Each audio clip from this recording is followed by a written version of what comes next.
Ο Δημήτρης Γιωσάτος, ένας άνθρωπος που γεννήθηκε τυχαία και έζησε όπως ήθελε τα τυχαία γεγονότα που του έφερνε η ζωή. Γεννήθηκε το 1952. Στην τρυφερή ηλικία των 12 ετών, τα παιχνίδια της ζωής τον ταξίδεψαν στο οικοτροφείο Γρεβενών.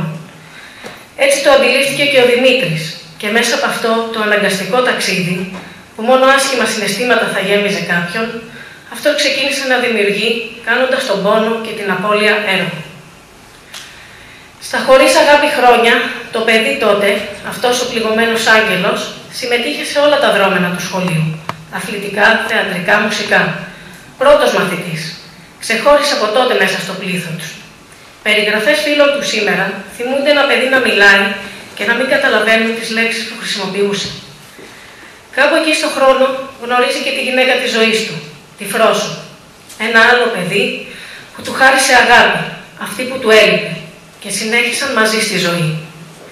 Σε εκείνα λοιπόν τα σκοτεινά χρόνια, διαβάζοντας με το φως της λάμπας του δρόμου έξω από το δωμάτιό του, κατάφερε να πάρει υποτροφία και να φύγει στη Θεσσαλονίκη, στην κτηνιατρική σχολή.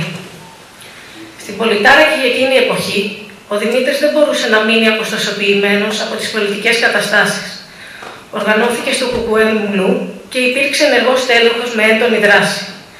Ανακρίθηκε, έφαγε ξύλο για τις ιδέες του, τους αγώνες του, τη στάση του. Δημιούργησε την πρώτη λέσχη κινηματογράφου, προβάλλοντας κρυφά πολιτικές ταινίες. Ήταν πρόεδρος της αποχουντοποίησης του Πανεπιστημίου Βορείου Ελλάδος, αλλάζοντας τα καταστημένα μέσα στο Πανεπιστήμιο.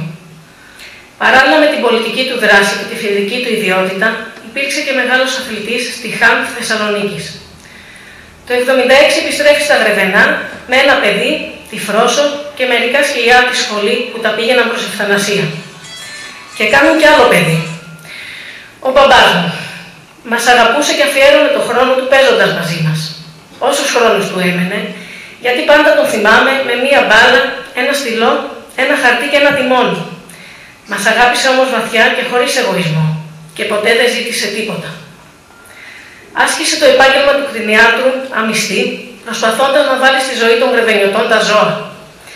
Άνοιξε κέντρα αναψυχής, ελεύθερου χρόνου και γαστρονομίας.